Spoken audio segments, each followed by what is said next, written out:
All right, everyone, what's up?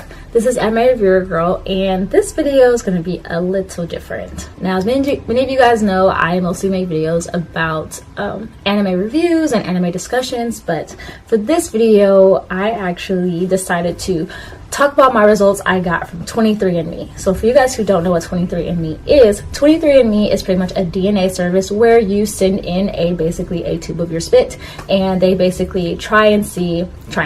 They basically use your spit and your chromosomes and your DNA to basically figure out what your ancestry is, and they also can use it for health benefits as well to see if you're a carrier for any diseases and such. So I decided to use 23andMe to find out what my ethnic makeup is.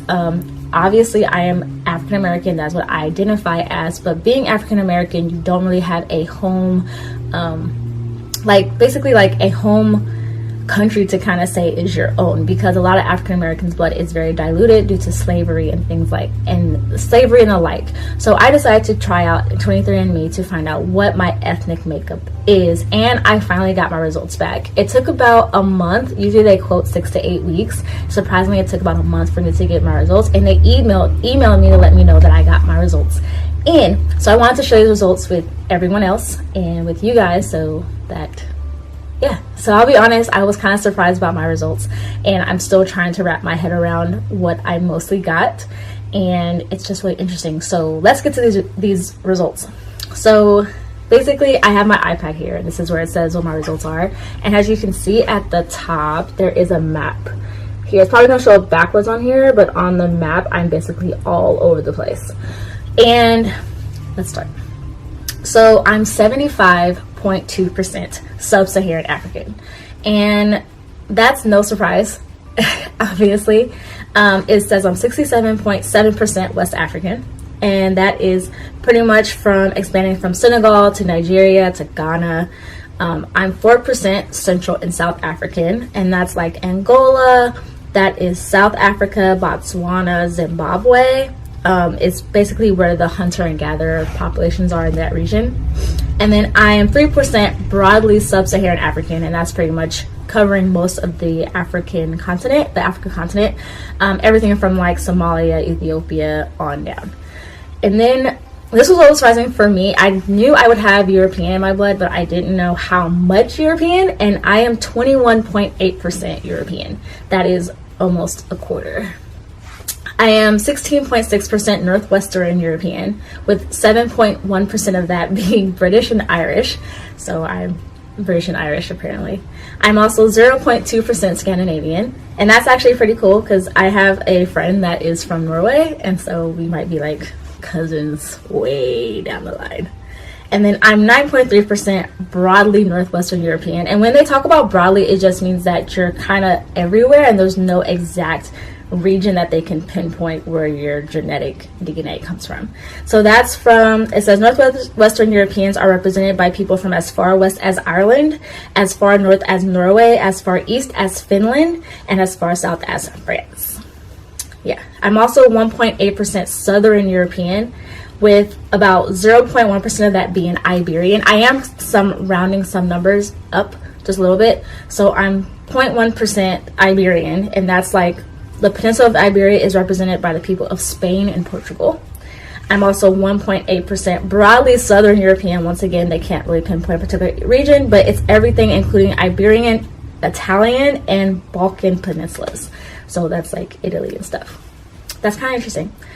The one that I was most surprised at is that I'm 2% East Asian and Native American. So I'm 1.7% Native American, and that's today's populations in North, Central, and South America.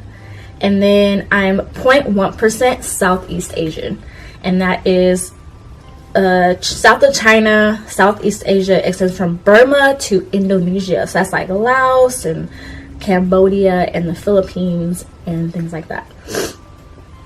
I'm also 0.1% East Asian, and the East Asian encompasses Japan, Korea, China, Mongolia, and the Yakut people of Eastern Russia. I'm all over the place.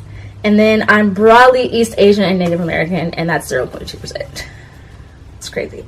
And then they gave me the 0.1% I'm broadly Oceanian, Oceanian is basically the indigenous people of Papua New Guinea and Melanesia. This was inhabited tens of thousands of years ago by early seafaring people. And basically that's now like Samoa, Fiji, Australia, Tonga, a lot of islands are around that area. And then I have 1% of me that's unassigned. So basically that just means there's a wide range, and they once again can't pinpoint an actual region. And this was just really interesting for me to go through, for me to think about. They have a lot of different things. So they have like your reports as far as like your haplogroup. My haplogroup was from 45,000 years ago in West Africa, and with your female, they can only test, of course, the maternal side of your family. For the haplogroups, they cannot test the paternal side. So for me to have the paternal side tested, I would have to have my dad, my uncle, my brother, or someone male in my family on my dad's side to take this test. Also, I found out I'm like a 62 variant for Neanderthal, and basically I have like 99% like non-Neanderthal ancestry, which means I look like a modern human. I don't have any Neanderthal variants, and it says this is less than 99% of 23andMe customers. That's what it says. This was really interesting. It was kind of fun to find out what my genetic makeup is. I never thought I would have all these different like continents and running through my blood, running through my veins, and it's just interesting to think about. It makes me want to research more of my ancestry and see where it comes from, and why and where. I was most surprised, like I said, about the Native American and the East Asian, just because of the fact that I never thought I would have any Asian blood in me. This explains a lot though. But yeah, I hope you guys enjoyed this, and if you have not yet done this, I suggest you to do it. No matter what ethnic background you is, sometimes you find out some pretty surprising results. If you haven't already, I have to say check out YouTube and see other people's DNA results, because it's kind of funny to see how people think they're one thing and then sometimes the results come out and they're completely another thing as well. I think it's important, especially I guess with me being African American, the fact that I didn't know what my genetic makeup was, and I was always asked what my genetic makeup was, and now I can honestly tell people what it is, and I'm just so excited to be able to share this with a lot of people. So yeah, how much it costs. So right now it looks like the 23andMe, there is a promotion going on. So pretty much if you want to do the Ancestry, which is just what I did, it is $79. I actually paid $99 plus tax for it, so it's like over $100. Then they have the health and ancestry part, and that one right now is going for $179, but it's usually $199. So yeah, check it out if you haven't already. There's a lot of other ones out there as well for DNA. There's Ancestry DNA, there's of course there's 23andMe, and there's like National Geographic has one as well. But I'll put the link down below for 23andMe if you decide to check it out. And yeah, I hope you guys enjoyed this video, and I'll see you guys later, and subscribe if you haven't already. Bye.